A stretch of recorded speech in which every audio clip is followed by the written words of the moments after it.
Welcome to KL TV. ఏ గురుదత్త, ఇప్పుడు వీడియోలోకి వెళ్ళిపోదామండి. ఈ సృష్టి ప్రమాదంలో పడినప్పుడు, విశ్వం అల్లకల్లోలమైనప్పుడు దాన్ని కాపాడడానికి మహావిష్ణువు వివిధ అవతారాల్లో అవతరించి ధర్మాన్ని పునరుద్ధరించాడు. వీటినే దశ అవతారాలు అని అంటాము. అవే మత్స్య, కూర్మ, వరాహ, నరసింహ, వామన, పరశురామ, శ్రీరామ, శ్రీకృష్ణ మరియు బుద్ధ మరియు కలికి అవతారము. ఈ అవతారాల ముఖ్య ఉద్దేశము దుష్ట శిక్షణ, శిష్ట రక్షణ. అయితే ఒక్కొక్క అవతారము ఒక్కొక్క ప్రాముఖ్యత పొంది ఉంటుంది. అందులో మొదటిగా మత్స్యావతారం గురించి ఈ వీడియోలో మనం తెలుసుకుందాము. హిందువుల దేవుడైన విష్ణుమూర్తి 10 అవతారాల్లో మత్స్యావతారం మొదటిది. ఈ అవతారంలో విష్ణువు ఒక గొప్ప జల ప్రళయం నుంచి ప్రపంచాన్ని రక్షించడానికి చేప రూపంలో వచ్చాడు. ఇక కథలోకి వెళితే, ఈ యుగంలో భూమి మీద ఉండే మనుషులు తమకు నిర్దేశించిన జీవనం విధానాలని తప్పి ఆచారాలని విడనాడి అస్తవ్యస్తంగా జీవిస్తూ ఉన్నారు అని బ్రహ్మాది దేవతలు తెలుసుకుంటారు. దేవతలందరూ పునర్నివారించాలి అని భూమిని వరదల్లో ముంచెత్తాలి అని నిర్ణయించుకుంటారు. అప్పుడు సృష్టికర్త అయిన బ్రహ్మ, మహావిష్ణువు ఈ కార్యానికి సంబంధించి మార్గదర్శనాన్ని నిర్దేశిస్తారు. ఈ మార్గదర్శాలే మనందరికీ తెలిసినటువంటి 4 వేదాలు. ఈ మహా కార్యాన్ని మొదలుపెట్టడానికి ముందు బాగా అలసిపోయిన బ్రహ్మదేవుడు కొంతసేపు విశ్రాంతి తీసుకోవాలి అనుకుంటాడు.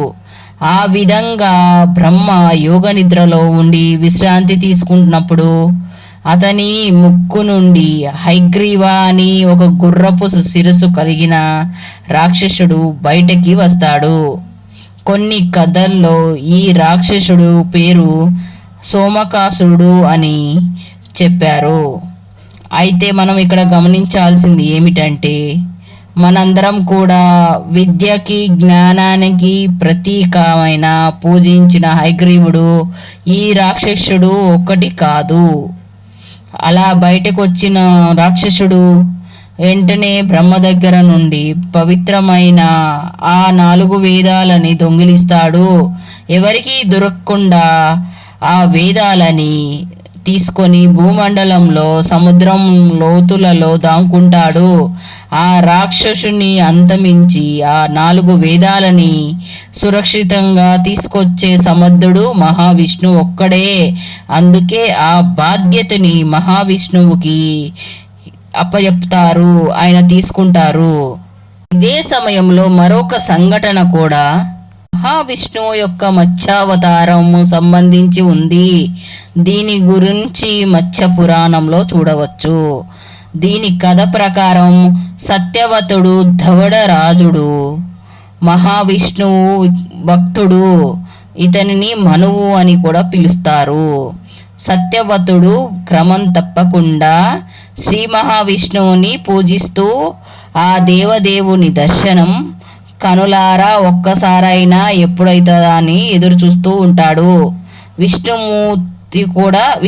విష్ణుమూర్తి కూడా అతని భక్తికి మెచ్చి దర్శనం ఇవ్వాలి అని నిర్ణయించుకుంటాడు.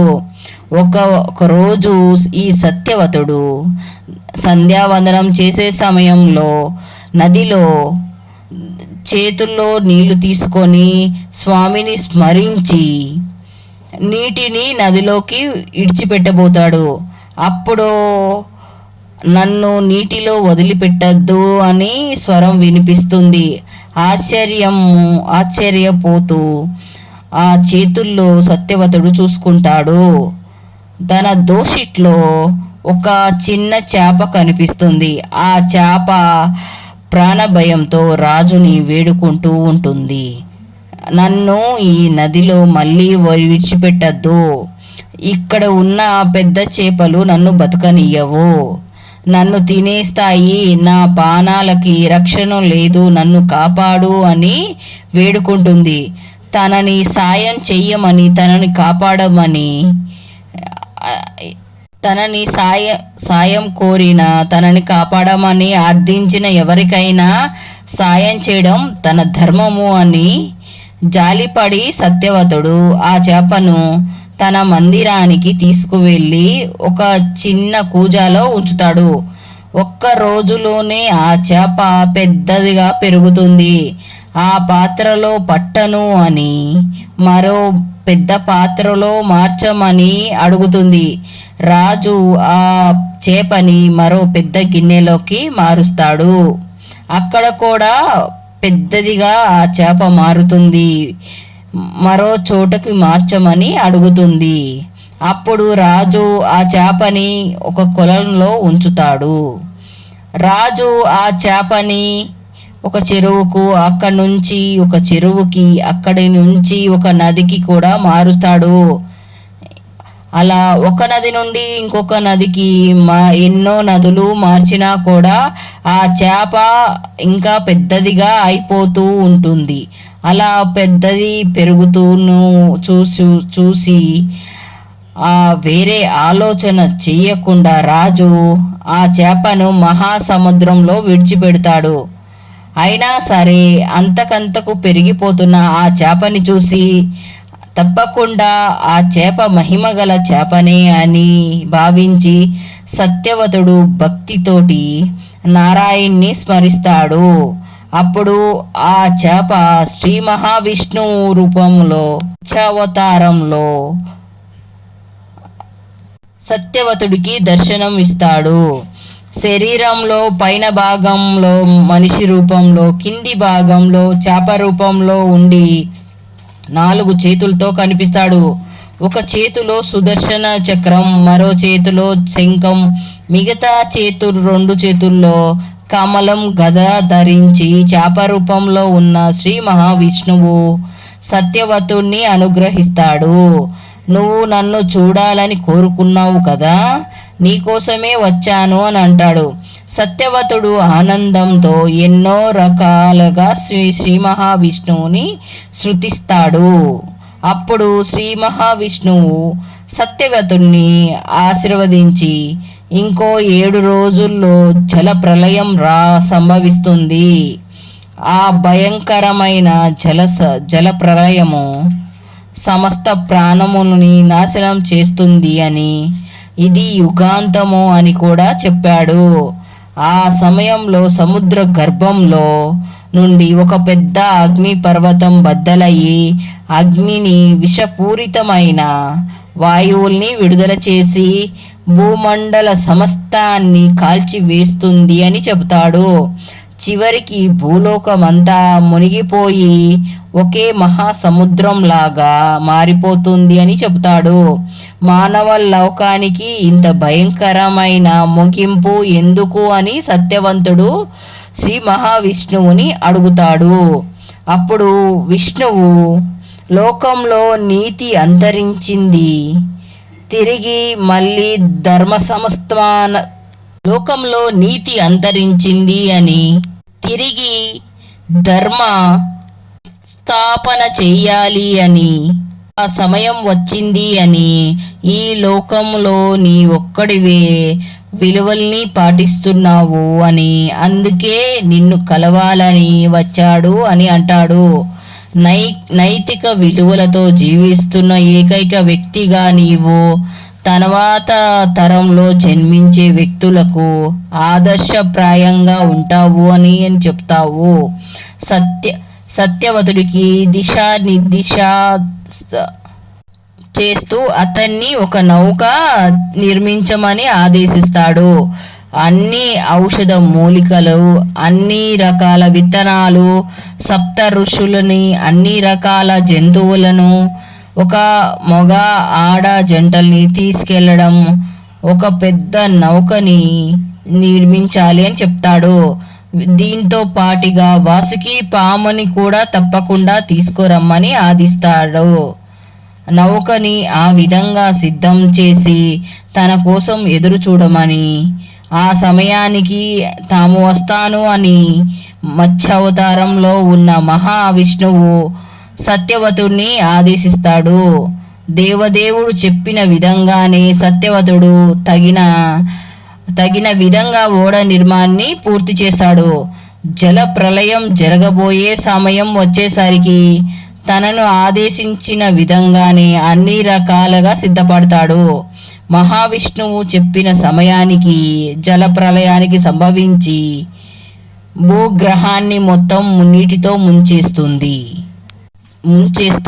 అదే సమయంలో మత్స్యావతారంలో ఉన్న మహావిష్ణువు సముద్ర గర్భంలోకి వెళ్ళి అక్కడ దాంకుని ఉన్న ఐగ్రీవుని చంపి పవిత్రమైన వేదాలను బ్రహ్మకు తిరిగి ఇస్తాడు. వెంటనే వాసుకిని తాడుగా ఉపయోగించి మనము సిద్ధంగా ఉంచిన తాడుగా ఉపయోగించి రెండో వైపుగా వాసుకుని తాడుగా ఉపయోగించి మనువు సిద్ధంగా ఉంచినటువంటి ఓడకు కట్టి రెండో వైపు తనకి కట్టమని మనువుకు చెప్తాడు. ఆ ఓడను రాకాసి అలలకు తాగిడికి మునిగిపోకుండా ముందుకి లాక్కెళ్ళిపోతాడు. ఇలా కొన్ని సంవత్సరాలు మొత్తం నీటిలో మునిగిపోయి ఉంటుంది. చివరికి ప్రళయం ముగిసి క్రమంగా నీరు తగ్గినప్పుడు మత్స్య రూపంలో ఉన్న మహావిష్ణువు మనువుని, అతని భార్యను, శతరూపాన్ని, సప్తఋషులను, ఇతర జంతువులని హిమాలయాల దగ్గర విడిచిపెట్టి అందరినీ అక్కడి నుంచి మానవ నాగరికతని ప్రారంభించమని ఆదేశిస్తాడు.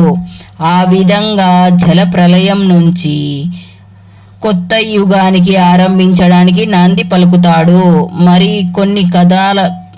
కొన్ని కథల్లో రాక్షసుని చంపి పవిత్ర వేదాలను మహావిష్ణువు జల ప్రళయం ముగిసిన తర్వాత సత్యవతుడికి ఇచ్చి వాటి నుంచి జ్ఞానం లభించిన కొత్త యుగంలో నాగరికతని సంపాదించమని అంటారు. అదే విధంగా ప్రళయం ముగిసిన తర్వాత దేవతలని శాంతింప చేయడానికి మనువు ఒక పెద్ద యజ్ఞం చేశాడని, ఆ యజ్ఞ హోమం నుండి ఐరా లేదా ఐడా ఒక అందమైన అమ్మాయి పుట్టింది అని అంటారు. మనువు ఆమెను వివాహం చేసుకొని ఇద్దరూ కలిసి కొత్త యుగంలో మానవ జాతి మొదలవడానికి పిల్లల్ని కన్నారని కూడా చెప్తారు. ఇక తర్వాత మత్స్యావతారం టెంపుల్స్. మహావిష్ణువుకి మన భారతదేశంలో మత్స్యావతారికి సంబంధించి కొన్ని దేవాలయాలు కూడా ఉన్నాయి. తమిళనాడు రాష్ట్రంలో మదురై జిల్లాలో తువారి మానవ అగ్రహారం మత్స్యావతారం అవతార స్థలంగా పేరుంది. ఆంధ్రప్రదేశంలోని తిరుపతి పుణ్యక్షేత్రం దగ్గరలో ఉన్న నాగలాపురంలో కూడా, ఆ ప్రాంతంలో కూడా వేదనారాయణ స్వామి గుడిలో కూడా మహావిష్ణువు మత్స్యావతార రూపంలో అవతారంలో దర్శనమిస్తారు. పవిత్రమైన వేదాల్ని కాపాడిన ఈ గుడిలోన స్వామికి వేదనారాయణుడు అని పేరు వచ్చిందని చెప్తారు. అలానే బెంగళూరులో ఉన్న దక్షిణ ఓంకార్ వీల్స్ దగ్గర ఒక మత్స్యనారాయణ ఆలయం కూడా ఉంది. కర్ణాటక రాష్ట్రంలో మహావిష్ణువు మత్స్యావతార రూపాన్ని ఏకైక ఆలయం ఇది. ఎంతోమంది భక్తులు ఈ ఆలయాన్ని సందర్శిస్తూ ఉంటారు. మన భారతదేశంలోనే కాకుండా లండన్లోని లూమ్స్బరీ అనే ప్రాంతంలో ఉన్న ప్రపంచ ప్రఖ్యాతి గాదించిన బ్రిటిష్ మ్యూజియంలో 9వ శతాబ్దం చెందిన ఒక రాతి ప్రతిమ ఈ మత్స్యావతారాన్ని దాని వెనక ఉన్న కథని తెలియచేస్తుంది. తర్వాత మత్స్యావతారం ప్రాముఖ్యత. మత్స్యావతారం ఎంత గొప్ప ప్రాముఖ్యత పొంది ఉందో చెప్పుకోవాలి మనం. ఎందుకంటే ఈ కథలో వచ్చే వరద మనుషుల్లో ఉండే అహం నాశనం చేస్తుంది. అలాగే పడవ అనేది వ్యక్తిగత ఆత్మని సూచిస్తుంది. అంతేకాదు ఇది సహజ ప్రపంచాన్ని రక్షించడం కోసం మరియు పర్యావరణం కోసం జీవించడానికి ప్రాముఖ్యతని గుర్తు చేసే కథగా ఉంది, వ్యాఖ్యానించబడింది. ఇది చివరగా ఈ కథను మనం గ్రహించాల్సిన నీతి ఏమిటంటే, ఎవరైనా దేశాన్ని మానవ జాతిని రక్షించడానికి ఏదైనా మంచి ఉద్దేశం గురించి ప్రయత్నించే వారిని ముందుగా తనను తాను అధిగమించాలి. జలప్రలయం జరుగుతున్నప్పుడు వాడ మునిగిపోకుండా తీసుకెళ్ళడానికి లక్ష్యం కోసం పోరాడే ఎదురయ్యే కష్టాలను ఇబ్బందుల్ని ధీటుగా ఎదుర్కోవడం గురించి తెలియజేసిండ్రు. దానికోసం ఏదైనా పని చేసేటప్పుడు ఆ ప్రయాణంలో ఎదుర్కొనే కష్టాల గురించి ముందే ఊహించాలి, వాటిని సమర్థంగా ఎదుర్కోవడానికి సిద్ధపడాలి. Thank you. మహావిష్ణువు రెండో అవతారం కూర్మ అవతారం గురించి మళ్ళీ వచ్చే నెక్స్ట్ వీడియోలో మనం తెలుసుకుందాం. Thank you friends. If you like this video, please like, share, subscribe. Thank you very much for watch this video.